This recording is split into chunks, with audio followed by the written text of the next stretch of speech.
do nascimento do sol até o ocaso, louvado seja o nome do Senhor.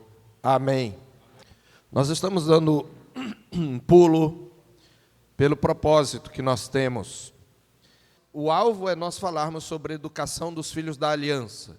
E nós entendemos que é salutar que os filhos que já podem entender, que já podem permanecer no recinto, também possam aprender um pouco sobre a educação de filhos. Primeiro, porque um dia eles serão pais. E segundo, para que eles entendam quando os pais estiverem aplicando os princípios da palavra de Deus, né? E nós estamos tomando essa ideia da primeira igreja presbiteriana de Roraima. O reverendo Alfredo tem feito isto lá, e de tempos em tempos nós vamos fazê-lo. Então, esses próximos 4 domingos, mesmo na exposição bíblica, nós vamos tratar sobre esse tema ligado à família. Por isso, estamos pulando para o Salmo 127. Mas continuaremos neste livro porque pelo menos 3 salmos vão nos ser muito úteis, e um deles é este do Salmo 127. Então, tendo dito isto, vamos ler então o Salmo 127, e este salmo fala sobre o firme fundamento da família da aliança. O firme fundamento da família da aliança. Esse é o tema, ou o título da nossa mensagem. Diz assim, Cântico de Romagem de Salomão: se o Senhor não edificar a casa, em vão trabalham os que a edificam. Se o Senhor não guardar a cidade, em vão vigia a sentinela. Inútil vos será levantar de madrugada, repousar tarde, comer o pão que penosamente granjeastes. Aos seus amados ele o dá enquanto dorme. Herança do Senhor são os filhos, o fruto do ventre, seu galardão. Como flechas na mão do guerreiro, assim os filhos da mocidade. Feliz o homem que enche deles a sua aljava, não será envergonhado quando pleitear com os inimigos à porta. Amém. Nosso irmão Anderson já orou pela mensagem. Meus irmãos, eu já observei em uma exposição em Gênesis, intitulada A Divina Construção da Família, que é mais do que notório para nós que nós vivemos numa sociedade profundamente marcada pelo individualismo e pela busca ilusória de uma liberdade sem limites. Liberdade esta na qual a felicidade pessoal, a autoexpressão, se tornou um bem supremo, um verdadeiro hiperbem, a ser perseguido mesmo às custas dos compromissos que sustentam as relações humanas e a vida em comunidade. Hoje, o heroísmo não é você demonstrar abnegação ou renunciar a algum tipo de sonho ou desejo para cumprir uma missão. O heroísmo na sociedade contemporânea é você se assumir a sua identidade, ser quem você é, independentemente dos seus defeitos e pecados. Se outrora, então, o heroísmo estava associado à renúncia, à autonegação e ao sacrifício em favor do bem comum, hoje ele é redefinido como autoafirmação irrestrita do indivíduo. E essa mudança de paradigma, irmãos, ela aparece de forma clara nas máximas amplamente difundidas em nossa cultura, verdadeiras filosofias de rede social, que aconselham o rompimento de vínculos, sempre que estes geram frustração e desconforto. É mais importante o seu conforto, a sua autoexpressão, você ser autêntico, do que você assumir ou honrar os compromissos que você fez, ou que você tem pelas relações. Como se toda relação, inclusive, devesse existir apenas para promover o meu bem-estar emocional imediato. É por isso que se repetem slogans como corra atrás dos seus sonhos. Estranhamente, já vi pais presbiterianos dando esse conselho em público para os filhos. Seja feliz. Aliás, uma ordem muito difícil, que coloca mais peso do que outra coisa, porque cria o dever de ser feliz, como se fosse algo que nós pudéssemos conseguir por nós mesmos. Desfaça-se de pessoas que te fazem infeliz. Assim, meus irmãos, vai se consolidando uma cultura narcísica, ou seja, que acha feio aquilo que não é espelho, como disse o poeta, uma cultura hedonista, que põe a sua ênfase no prazer, numa cultura mimada e sentimentalista e egocêntrica, na qual qualquer exigência relacional é vista como ameaça à identidade pessoal e à chamada saúde mental.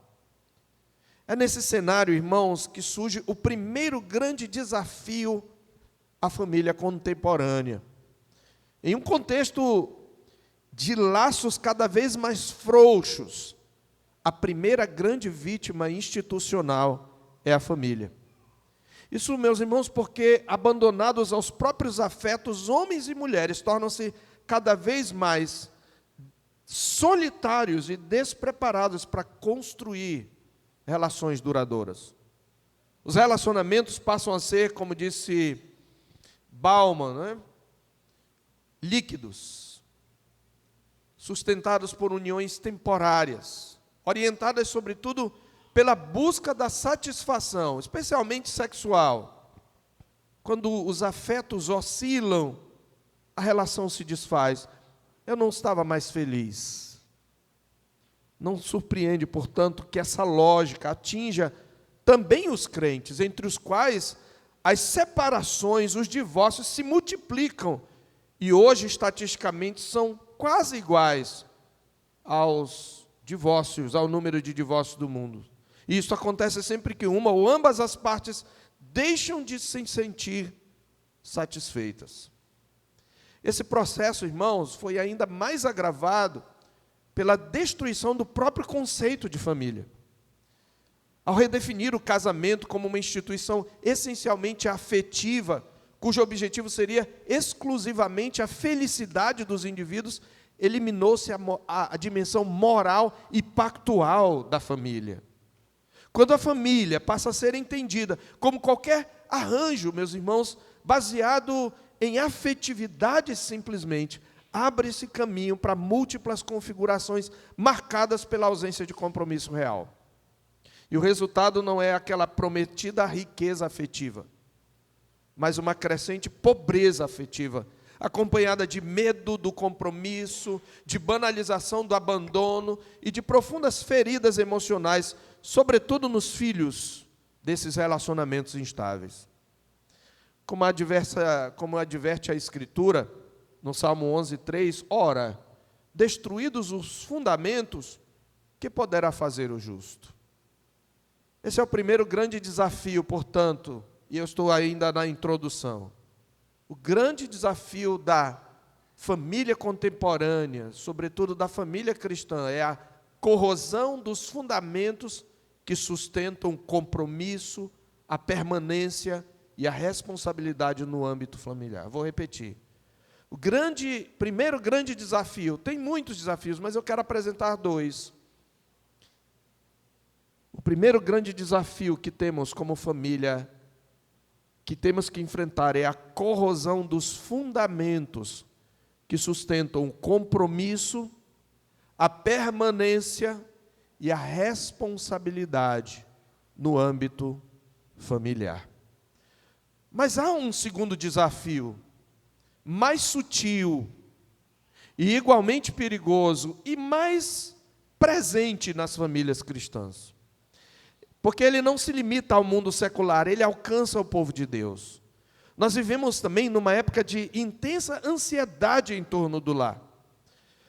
Quando você pensa em construir um lar, você pensa em trabalhar muito, em planejar muito, em investir muito, sobretudo financeiramente. Mas, inversamente proporcional a isso, nós colhemos cada vez menos frutos duradouros. Nunca os pais trabalharam tão arduamente pela edificação do lar, na maioria das vezes fora do lar, e na maioria das vezes segundo padrões pagãos e mundanos do que é construir o lar.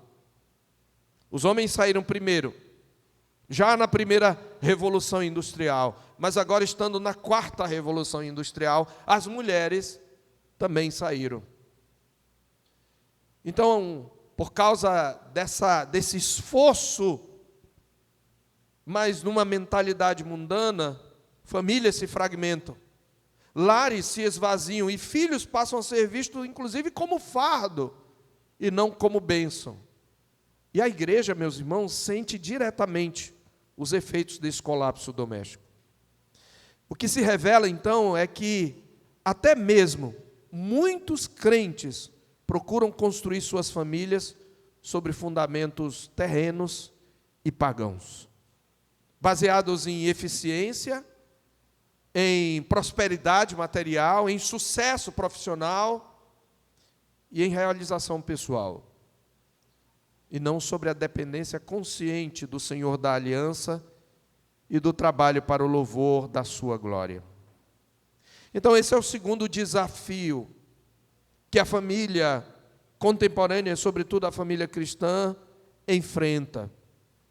O desafio de uma compreensão secular do que é construir uma família, construir um lar. Uma compreensão secular baseada em sucesso, realização profissional, inclusive dos filhos. Quer um exemplo? A maioria das moças, eu acredito que talvez até mesmo desta igreja, estão sendo muito bem preparadas para uma vida profissional, mas pouco se investe no seu papel de mãe e esposa. Este é um ponto que com o qual deveríamos nos preocupar. E é precisamente, meus irmãos, diante desse quadro, que o Salmo 127 se impõe com uma força singular para nós. Nós já o conhecemos, já meditamos sobre ele, mas eu quero trazê-lo para nos lembrar que a edificação da família da aliança não é possível sem a centralidade de Cristo, sem a completa dependência do Senhor da aliança, que deve ser a nossa maior motivação e que deve ser o nosso guia. Este salmo, ele nos chama a reavaliar valores, esforços e expectativas, ensinando-nos que sem Cristo no centro, todo o trabalho é vão. Mas onde o Senhor edifica, há descanso, há bênção e há futuro. Sem Cristo no centro. Isso aqui resume a mensagem do salmo. Sem Cristo no centro, todo o trabalho, todo o esforço é vão. Mas onde o Senhor edifica, há descanso, bênção e futuro. Essa pode ser a proposição que resume a nossa mensagem. É exatamente então, diante desse cenário de crise cultural, moral e espiritual, que o Salmo 127 é uma palavra viva e necessária. Porque antes de oferecer técnicas, métodos e fórmulas para o sucesso familiar, a Escritura nos chama a reconsiderar o fundamento sobre o qual nós edificamos esse lar. O Salmo, portanto, nos mostrará que todo esforço que tenta construir o lar e a comunidade à margem da dependência do Senhor está condenado ao fracasso, um fracasso que reflete a própria realidade da queda. Trabalho penoso, ansiedade constante e ausência de descanso. É isso que o Salmo afirma logo de início. E não é à toa que as famílias se encontram cansadas. O Salmo mostra que sem o Senhor, todo esforço humano é vão e gera esgotamento e não vida plena. É assim, meus irmãos, que eu quero trazer a exposição deste salmo. E eu quero trazer em 3 princípios muito simples, conforme a estrutura do salmo. O primeiro princípio é este: sem a presença do Senhor, nosso trabalho é uma rotina enfadonha e inútil, ou sem a centralidade de Cristo, nosso trabalho é uma rotina enfadonha e inútil. Em segundo lugar, nós veremos, como o Salmo mostra, que os filhos são uma riqueza e recompensa que vem do Senhor. Os filhos são riqueza e recompensa que vem do Senhor. E em terceiro lugar, nós veremos também que os filhos são nossa maior responsabilidade diante do Senhor. Então, parece que o segundo e o terceiro pontos estão mais ligados entre si do que ao primeiro. Isso porque na estrutura do Salmo parece, alguns estudiosos até acham que foram quase que 2 salmos aqui em um. Mas, como nós temos muita ligação e unidade temática na estrutura, nós podemos dizer que, na verdade, Salomão, que é o autor aqui, a quem se atribui o Salmo, observe, Cântico de Romagem de Salomão, nós vemos aqui que, na verdade, é como se Salomão pegasse 2 provérbios sapienciais, 2 provérbios, 2 trechos de sabedoria e os unisse, porque vê que eles estão ligados ao firme fundamento na família da aliança. Então, primeiramente, sem a presença do Senhor, sem a centralidade do Senhor, o nosso trabalho é uma rotina enfadonha e inútil. Mas antes de explorar este ponto, eu quero primeiro dizer em que termos Deus tem que ser o fundamento, Cristo tem que ser o fundamento. Primeiro, Cristo tem que ser a motivação maior pela qual eu construo uma família. Quando eu pergunto muitas vezes dos jovens, por que você quer uma família? Eu quero para a glória de Deus. Ok, a gente já sabe essa resposta clássica, mas de que maneira específica a sua família vai glorificar a Deus? Ela vai ter uma esposa é um freio para a imoralidade, por exemplo. Ok, esse ainda é um princípio bíblico, está em 1 Coríntios 7, 2, mas esse ainda não é o alvo máximo. Qual é o alvo máximo? Paulo diz isto em Efésios 5, a partir do verso 22, até o final do capítulo. Ele vai dizer como que as mulheres devem honrar e ser submissas ao seu marido, como a igreja é submissa a Cristo, porque Cristo é o cabeça da igreja, sendo Ele mesmo o salvador do corpo. Então ele coloca Cristo como parâmetro. Ele diz também que os maridos devem amar as mulheres como Cristo ama a igreja. E como Cristo amou a igreja, Ele se deu por ela. Esse amor é sacrificial para santificá-la por meio da lavagem de águas pela palavra, a fim de apresentá-la como igreja gloriosa, sem mácula, nem ruga, nem coisa semelhante, porém santa e sem defeito. Desse modo, o marido deve amar a sua mulher. Quando Paulo apresenta esses parâmetros, ele está claramente dizendo que o casamento é um emblema da relação pactual entre Deus e o seu povo, entre Cristo e a igreja. E para que fique claro, lá no final do capítulo ele vai dizer: eis porque deixará o homem pai e mãe, se unirá à sua mulher, e serão os dois uma só carne. Grande é este mistério, eu me refiro a Cristo e a igreja. O casamento aponta para o mistério dessa união mística entre nós e Cristo. Então, ser o Senhor o fundamento significa que Ele tem que ser o alvo e a motivação. Quando eu construo uma família, o meu alvo é que os relacionamentos, eles sejam um emblema do Evangelho. Quando eu penso assim, eu estou fazendo do Senhor o fundamento.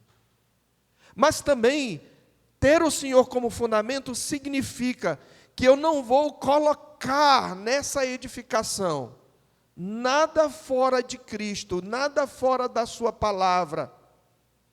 Ou seja, a edificação do lar não é baseada nos meus sentimentos e nos meus conceitos, mas na palavra de Deus. Então, se não for assim, o Senhor não está edificando a casa. De fato, é pela sua graça e pelo seu poder. Mas a sua graça usa meios. Ele usa a sua palavra, Ele usa os seus sacramentos que nos lembram da fidelidade pactual. Quantos aqui, no momento de ceia, maridos, que lembram o que Cristo fez, chegaram a pensar: eu preciso me sacrificar pela minha esposa, porque o meu Senhor se sacrificou por mim. E quando eu me sacrifico pela minha esposa, eu estou ilustrando a obra de Cristo. Já pensou nessa aplicação? Os sacramentos são importantes. Deus nos deu a oração. Deus nos deu a própria comunidade da aliança.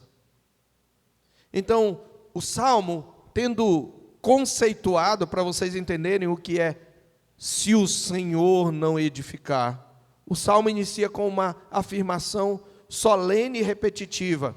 Na verdade, ele começa de forma negativa: se o Senhor não, mas a repetição solene é a expressão em vão. Observe, 3 vezes o salmista insiste na inutilidade do esforço humano quando Deus é excluído no centro da edificação.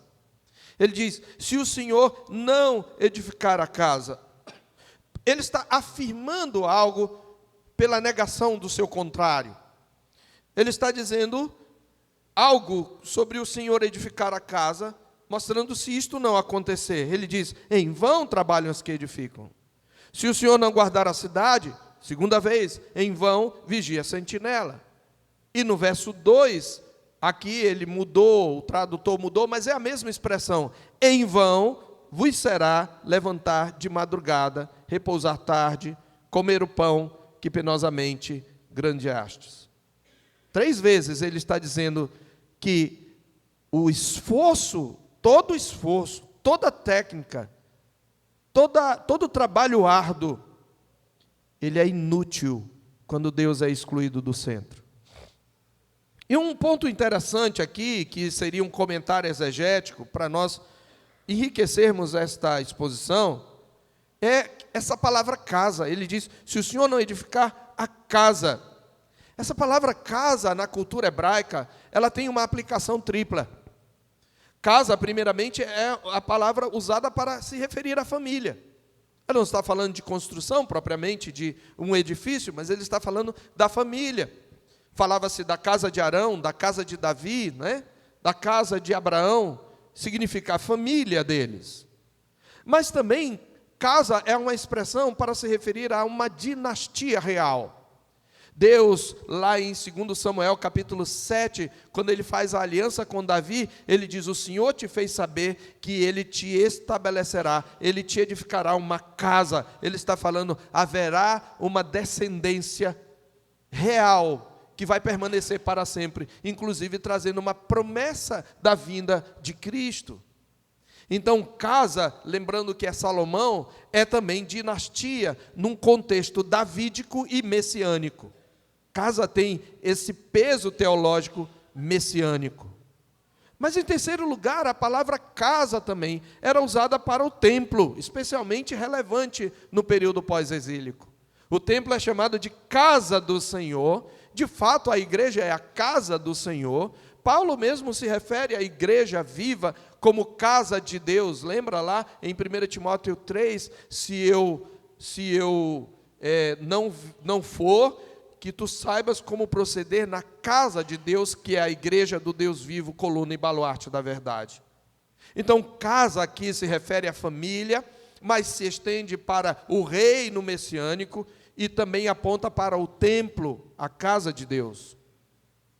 Então, é interessante isto, e nós vamos entender como isto tem implicações na edificação da família. Mas, além disso, eu quero trazer outro comentário exegético breve aqui. Os verbos edificar e guardar, observe, eles estão numa construção de paralelismo que se aplica tanto à casa como à cidade. Paralelismo é aquele fenômeno pelo qual o poeta hebreu repete na segunda frase o que ele falou na primeira. Às vezes ele traz um contraste, às vezes ele traz um complemento, às vezes ele traz simplesmente um sinônimo. Aqui ele está trazendo um complemento. Edificar a casa é um paralelo de guardar a cidade. Edificar e guardar estão em paralelo, porque o Senhor não só precisa edificar, Ele precisa preservar, guardar da destruição. Mas casa e cidade também estão em paralelo, porque casa está conectada à cidade. Ora, nós costumamos dizer que a família é a célula máter da sociedade. Sociedades fortes nascem de famílias fortes. Então Salomão, de maneira magistral, está conectando diretamente a família da aliança e a comunidade da aliança, porque a cidade aqui é Jerusalém, que é um tipo da igreja. Então não há separação, ele está dizendo, entre lar e igreja. Se o Senhor não edificar o lar, a igreja, que é composta daquele lar que não é edificado pelo Senhor, sofrerá as consequências. Ambos vivem em relação orgânica e independente. Então, o Senhor é o fundamento do lar também, quando esse lar está organicamente conectado à comunidade da aliança. O lar não pode sobreviver à parte, à margem da comunidade da aliança. Tudo isto significa o que é o Senhor ser o fundamento. Então, quando o Senhor não é o fundamento desse lar, e consequentemente não é desta igreja, você tem o resultado no verso 2. O versículo 2 descreve aqui nada mais do que uma rotina exaustiva. No texto hebraico são 3 particípios bem difíceis um pouco de traduzir a construção, porque seria um pouco estranho em português. Mas essa expressão aí, inútil vos será levantar cedo, deitar tarde, comer o pão de fadigas. Essa linguagem remete aqui, primeiramente, a uma rotina enfadonha. Ele traz 3 particípios, que na verdade nós podemos aqui chamar de gerúndios, né, que é o presente contínuo, e estabelecendo a ideia de um hábito, de uma rotina. Todo dia você levanta de madrugada, vai para o trabalho, passa o dia fora de casa, chega já tarde da noite e vai comer o pão que penosamente você conquistou com o seu trabalho, mal conseguindo desfrutar daquele pão, daquela comida. Mas é mais do que isso, essa linguagem que ele usa, comer o pão que penosamente granjeastes, algumas traduções têm comer o pão de dores, outras trazem comer o pão de fadigas, é a mesma expressão usada em Gênesis 3, 16, 17. Em Gênesis 3, 16, falando à mulher, como consequência da queda, ele diz, em meio de dores darás à luz filhos. É a mesma raiz da expressão aqui, traduzida pela frase que penosamente granjeastes, ou em outra tradução, pão de dores, ou de fadigas. Mas também no capítulo 3, verso 17 de Gênesis, quando fala ao homem, o Senhor diz, em fadigas obterás o sustento. A mesma expressão que ele usa para o exercício da maternidade, ele usa para o exercício da provisão, que é papel do homem.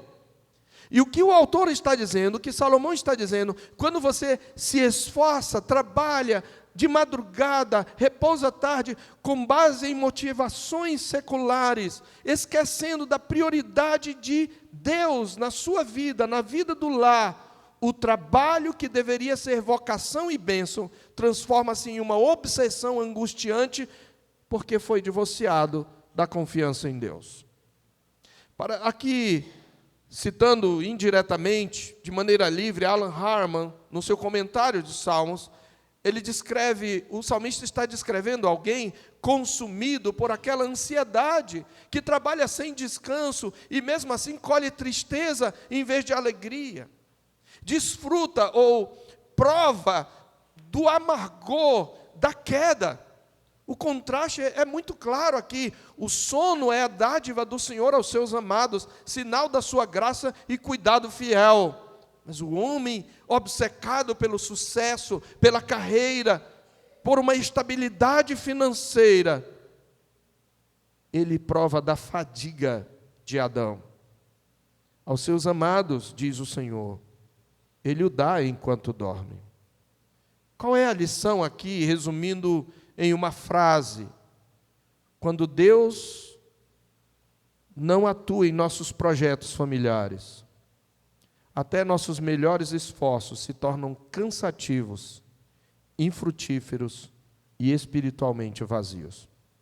Vou repetir. Quando Deus não atua, e claro, aqui por meio da sua palavra, em nossos projetos familiares, até nossos melhores esforços se tornam cansativos, infrutíferos e espiritualmente vazios. Mas o Salmo 127, meus irmãos, não permanece apenas na denúncia do esforço inútil. Depois de expor o vazio da autossuficiência ansiosa, o salmista muda de tom. Da linguagem do vazio e do cansaço, ele passa à linguagem da dádiva e da graça. Se nos primeiros versículos aquilo que o homem tenta produzir sem Deus é o que vemos, é tudo o que vemos, agora nós somos convidados a contemplar aquilo que o Senhor concede livremente àqueles que dele dependem. O que é que Deus te concede de mais precioso neste mundo, obviamente fora Cristo, e que é praticamente sem esforço, exceto as mulheres que fazem o trabalho pesado na hora do nascimento? Você já parou para pensar que a forma como Cristo lhe dá filhos é uma forma prazerosa? Já pensou nisso?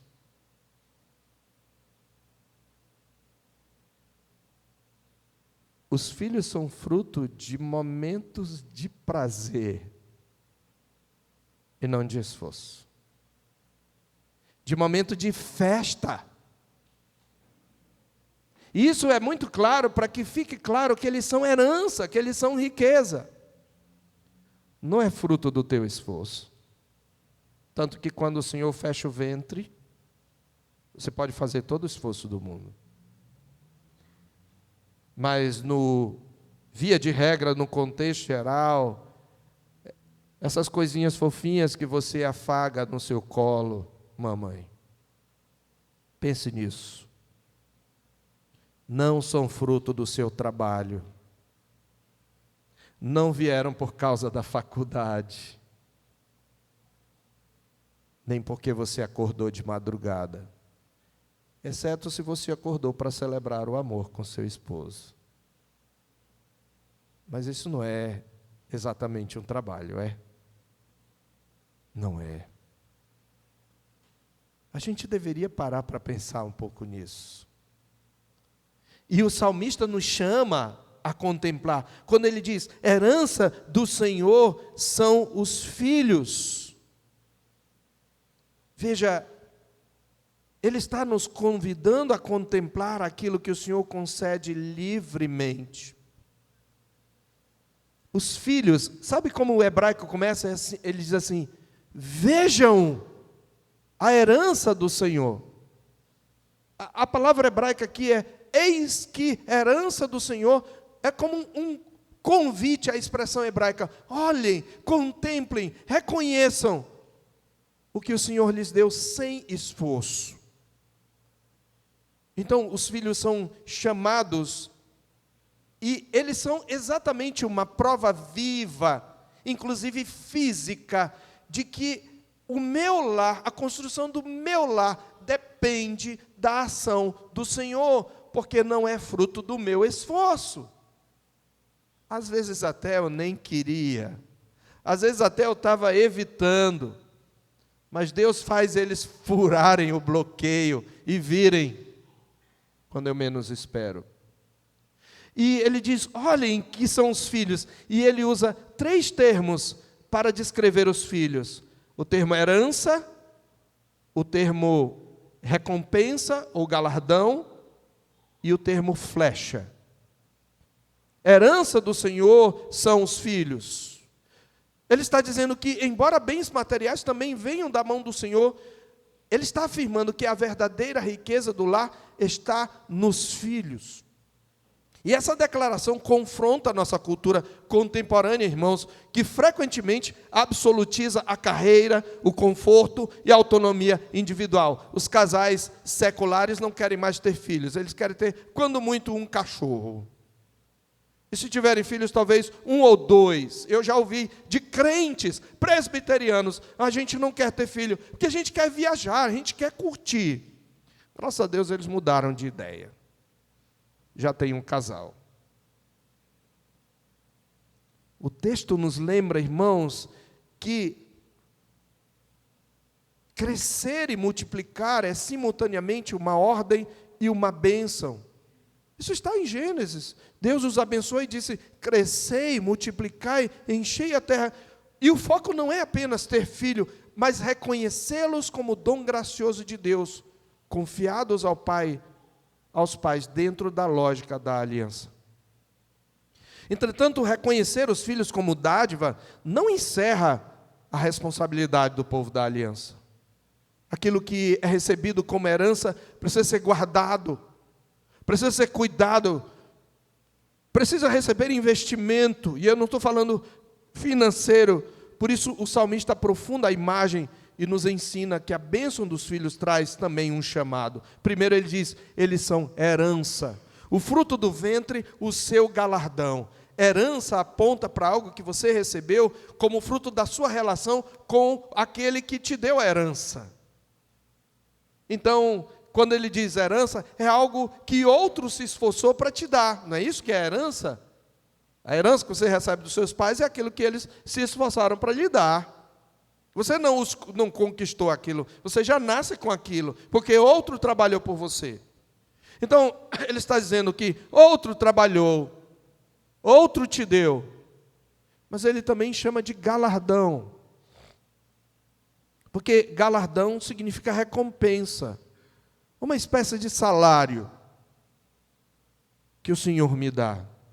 Ao dizer isso, ele está dizendo: o melhor fruto que você vai ter no seu esforço em termos físicos, mas também tem implicações espirituais, são os seus filhos. Meus irmãos, o próprio mundo reconhece isto. Um dos maiores malhas que a cultura abortista e as grandes corporações fizeram, por exemplo, em um certo tempo, algumas comunidades na África, foi promover abortos aos borbotões. Porque boa parte do continente africano é extremamente pobre. E a única força de trabalho que restava aos velhos eram seus filhos. Eram para eles uma riqueza. E ainda são.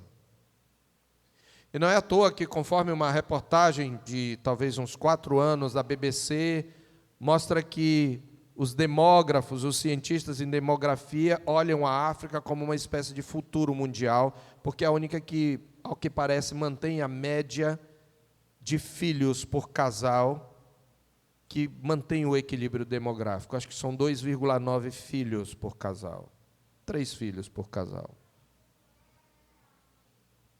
É a única que está mantendo a média demográfica. Os outros continentes e países estão envelhecendo por causa do déficit demográfico. E aí você tem um rombo na previdência, porque muitos velhos para sustentar e poucos jovens para trabalhar. Fora aqueles que nem sequer, mesmo sendo jovens, gostam de trabalhar, querem receber do papai Estado. Irmãos, até em termos financeiros, os filhos podem ser riqueza para os pais. É isso que ele está dizendo aqui. Mas quando ele fala de galardão, ele aponta para uma responsabilidade. E é isto que nos leva ao terceiro ponto. Eu falei dos filhos são riqueza e recompensa que vem do Senhor. Este é o segundo ponto, versos 3 a 5. Mas ainda dentro desse ponto, terceiro, dentro desses versículos, os filhos são também nossa maior responsabilidade diante do Senhor. Porque a imagem vai mudar novamente. Ele fala herança e ele faz uma transição suave. Herança é algo que eu recebi pelo que eu não fiz, mas recompensa tem a ver com o meu trabalho. Mas em que sentido eles são recompensa, pastor? Se a forma como eu os concebi foi no momento de prazer. É porque os filhos não nascem seres humanos maduros prontos. E é aí que ele traz a terceira figura, que é a da flecha. E nisso ele mostra a nossa responsabilidade. De que maneira eles serão recompensas para mim? Ora, através da forma como eu os crio. E aqui de novo o Senhor precisa ser o fundamento. Filhos aqui são apresentados, observe, como flechas na mão do guerreiro. Temos um símile. Esse símile é rico e exige atenção. Porque você já viu que uma flecha não nasce pronta, não é? A flecha precisa ser moldada, endireitada. Ela precisa ser, às vezes, a vara, a matéria-prima está torta. E você precisa retificar.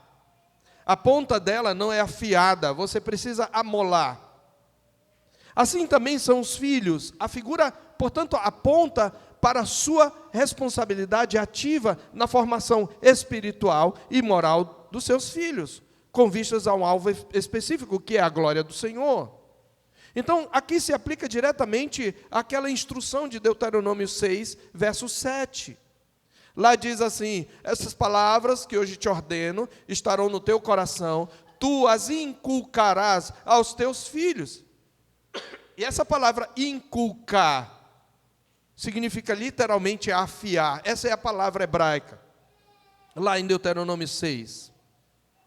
Sobre isto, um autor chamado Bruce Dahlberg comenta: assim como o guerreiro consegue usar suas flechas para realizar a batalha à sua frente, o pai treinou bem os seus filhos e os moldou e domou flechas. Assim, no momento da necessidade, esse pai pode contar com eles. Certamente isso tem uma verdade instrutiva para o crente dos dias atuais. Hoje em dia é raro encontrar filhos que, sob o puxão da corda do arco, estejam ali para apoiar o pai contra a perversão da sua fé. Mas assim como o guerreiro deve praticar com arcos e flechas para dominar a sua arma, e que esteja disponível para ele em momentos de necessidade, os pais precisam praticar com seus filhos para treiná-los corretamente também. E a Bíblia diz como se faz isso, pais. De novo, Deuteronômio 6,7 é um dos textos que pretendo expor, com a graça de Deus, num desses 4 domingos. Tu as afiarás a teus filhos, é isso que diz lá. Como? Você vai respirar a palavra. Você vai falar dela assentado na sua casa. Quando você estiver descansando, você tem que falar a palavra. Isso significa mais do que você contar historinhas bíblicas. Significa que tua linguagem deve ser bíblica. Que cada aplicação de conselhos que você dá deve ser bíblica. Que as suas expressões, interjeições devem ser bíblicas.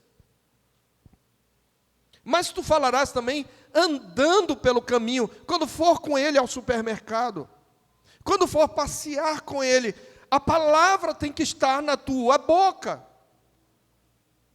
Eu não estou falando nem ainda de culto doméstico, eu estou falando de falar a palavra o tempo todo. E quando você for deitar, você tem que repetir de novo a palavra. E quando você levantar, você tem que falar a palavra. Mas não é suficiente. Você tem que escrever para que onde ele passe na casa, ele veja a palavra nos umbrais da tua casa e das tuas portas para dentro. A palavra tem que impregnar todo o ambiente do seu filho. Mas eu preciso fazer essa pergunta, papai e mamãe. Quando você põe um celular na mão da criança para se distrair com joguinhos, você está cumprindo isso daqui? Quando você entrega na mão dele por preguiça de exercer disciplina, para que você possa descansar um pouco, você está cumprindo isto? Você está afiando a flecha? Quando você o deixa livremente transitar pelo Discord ou pelo Reddit, e todo esse antro que tem pervertido, que tem formado até assassinos. Você está afiando a sua flecha?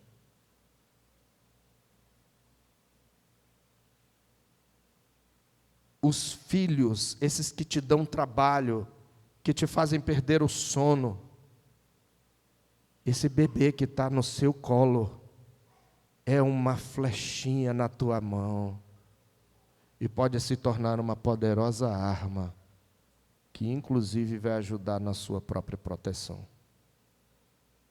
Alan Harman, de novo, comenta a imagem da aljava cheia, como refletindo o contexto do Antigo Oriente Próximo. Porque literalmente era isso na cultura, os filhos eram fonte de proteção, de sustento e de continuidade. Mas se eu não ensino a fazer tarefa de casa, ele não vai ser proteção. Tem filhos que crescem sendo um peso, e aqui uma palavra para os filhos. Você já sabe o que tem que fazer, mas por preguiça você não faz. Não é capaz de juntar um lixo na casa para diminuir o cansaço do seu pai e da sua mãe.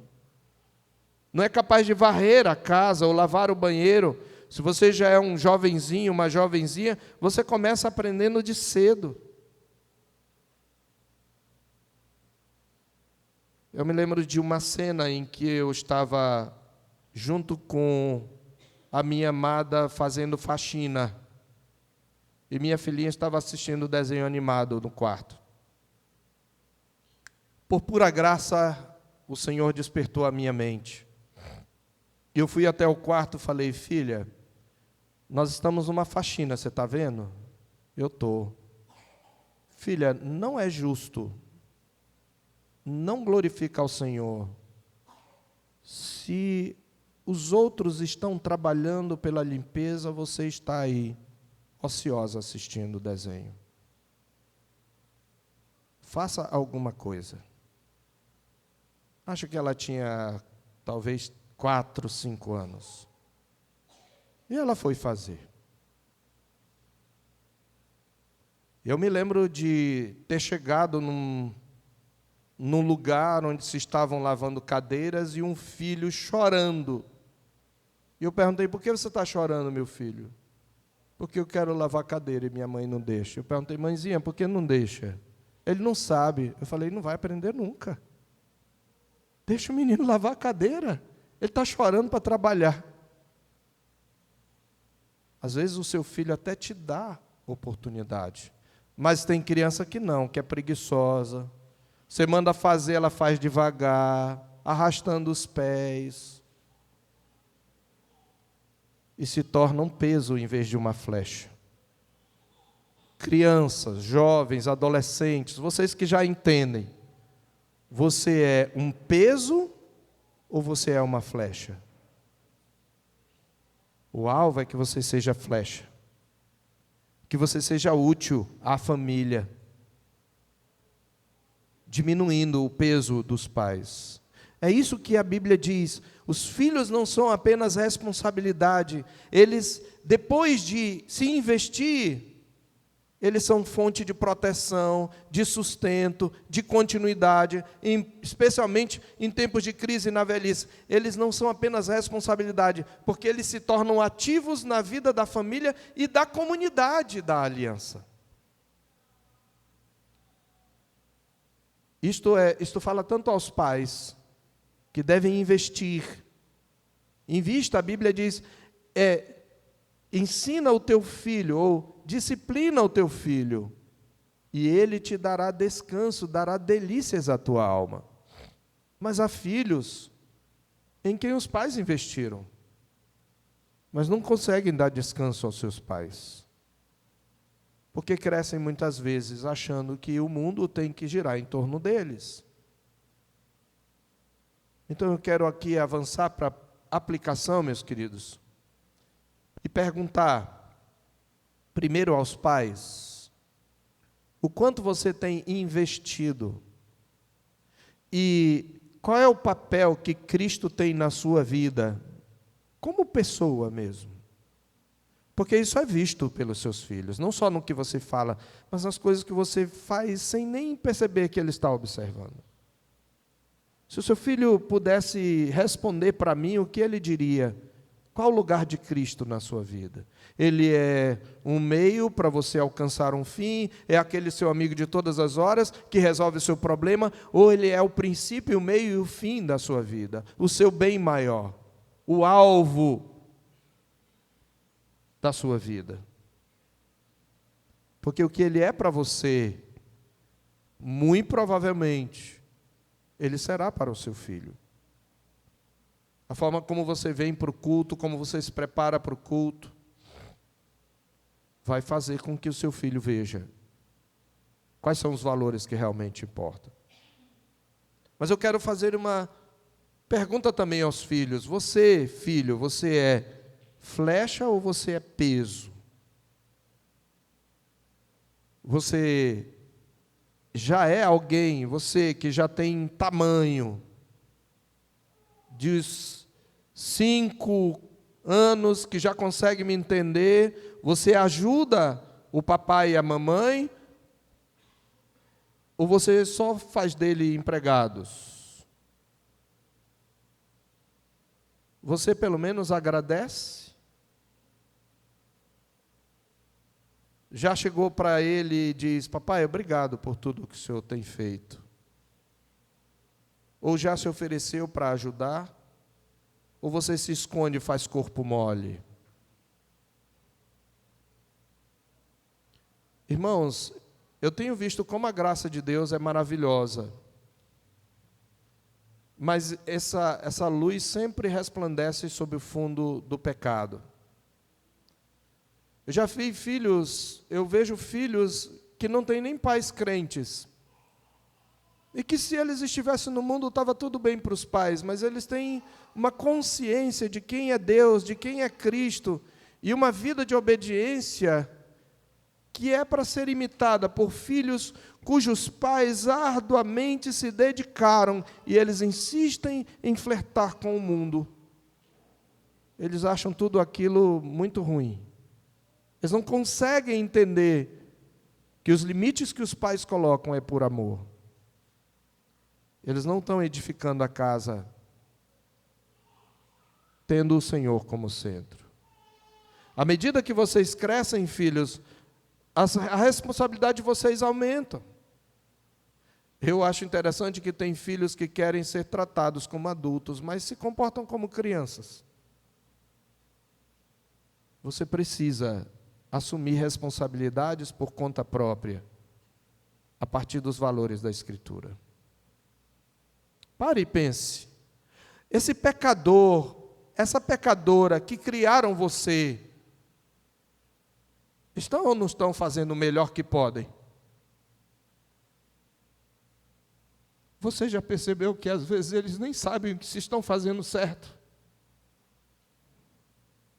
E choram diante de Deus, perguntando: o que eu errei? Quando você desobedece? As noites insônias. E você valoriza isso? Se o Senhor for o fundamento da tua vida, se você entendeu o que seus pais ensinaram, ou o que talvez você que não tem pais crentes, os teus pais não ensinaram, mas você tem aprendido pela palavra, a minha oração é que o Senhor seja o centro da tua vida. A aliança de Deus envolve famílias, não apenas indivíduos. A igreja forte nasce de lares edificados no Senhor. Reconhecer nossa dependência do Senhor nos livra tanto da avareza como da arrogância espiritual. Diante disso, nós precisamos, pais, resgatar a compreensão de filhos como bênção e como vocação, e não como obstáculo à nossa realização pessoal. Porque um dos sintomas mais evidentes da secularização contemporânea é a recusa deliberada dos casais em ter filhos, sinal de uma visão centrada no eu e não na aliança. Mas quando nós temos os filhos, nós precisamos entender, essa herança é também uma flecha. Precisa ser afiada. E os filhos, à medida que vão crescendo, precisam aprender a amar a esse Deus. Irmãos, eu concluo. O Salmo 127 nos conduz, em última instância, a olhar para além de nossas casas, além dos nossos filhos, além dos nossos esforços. O Salmo 127 nos convida a olhar para aquele em quem toda a edificação encontra seu verdadeiro fundamento. Se o Senhor não edifica a casa, em vão trabalham os que edificam. Essa verdade alcança sua expressão mais plena em Cristo, o Filho eterno de Deus. Cristo é esse Senhor, Cristo é o fundamento da edificação do lar e da igreja. Ele é a pedra principal, rejeitada pelos homens, mas eleita e preciosa diante de Deus. Toda família que deseja permanecer firme precisa ser edificada sobre ele, e toda igreja que deseja frutificar precisa repousar sobre sua obra consumada. Mais ainda, meus irmãos, Cristo é o cumprimento supremo da linguagem pactual do Salmo. Se os filhos são chamados herança do Senhor, Cristo é a herança por excelência dada pelo Pai. Nascido de mulher, nascido sob a lei, para redimir os que estavam debaixo da lei. Ele é o Filho prometido, o descendente esperado, aquele em quem todas as promessas encontram o seu sim e o seu amém. Quando a gente tem filhos, a gente aponta para Ele. Na linguagem do próprio Salmo, nós podemos até dizer, meus irmãos, que Cristo é a grande flecha na aljava de Deus, lançada na plenitude dos tempos para vencer os inimigos do seu povo, o pecado, a morte e o diabo. E Ele não foi lançado em vão. Ele é o Filho que cumpre perfeitamente o projeto de seu Pai. Ele não falhou o alvo, Ele triunfou na cruz. Na ressurreição Ele garantiu a vitória, e na sua exaltação Ele assegurou a edificação definitiva da casa de Deus que somos nós. Por isso, famílias cristãs são chamadas não apenas a depender do Senhor de modo genérico, mas a descansar em Cristo, a viver da sua graça, a educar seus filhos em sua verdade e a servir na igreja sob o seu senhorio, porque onde Cristo governa, o trabalho não é vão. Onde Cristo é o fundamento, o descanso é possível. Onde Cristo é proclamado, há futuro para a família da aliança e para o povo da aliança. Que o Senhor nos conceda, meus irmãos, a graça para edificar nossos lares em Cristo, criar nossos filhos para Cristo e servir na igreja sob a autoridade de Cristo, até o dia em que a casa terrestre dará lugar à casa eterna, edificada não por mãos humanas, mas pelo próprio Deus. Vamos orar. Nós louvamos o Teu nome, Senhor, pela Tua graça que nos alcançou em Cristo, o Filho bendito, a herança perfeita. Louvamos o Teu nome porque, estando em Cristo, essa verdade de que os filhos são herança do Senhor será ainda mais pujante, mais palpável, mais plenamente desfrutada. Senhor, ajuda-nos a entender a centralidade de Cristo para a construção do lar. Ajuda-nos a desejá-lo mais do que qualquer outro bem, a ter nele o nosso completo contentamento, e a imitá-lo, Senhor, na forma como construímos o lar, como pais e também como filhos, na medida em que somos afiados por meio da educação na aliança. Ajuda-nos, Senhor Deus, a rejeitar, a renunciar aos valores terrenos, de riqueza material, de prosperidade, de sucesso na carreira, de felicidade pessoal, de autoexpressão à custa dos compromissos relacionais. E ajuda-nos a construir, de fato, edificar o lar, tendo o Senhor como centro, sabendo que, na verdade, é o Senhor o único que pode edificar o lar. Ajuda-nos a fazer isto tanto como pais, como maridos, como esposas, quanto como filhos, Senhor. Que nossas famílias apontem para a beleza do Evangelho, para a beleza de Cristo. É o que nós te pedimos em nome de Jesus. Amém.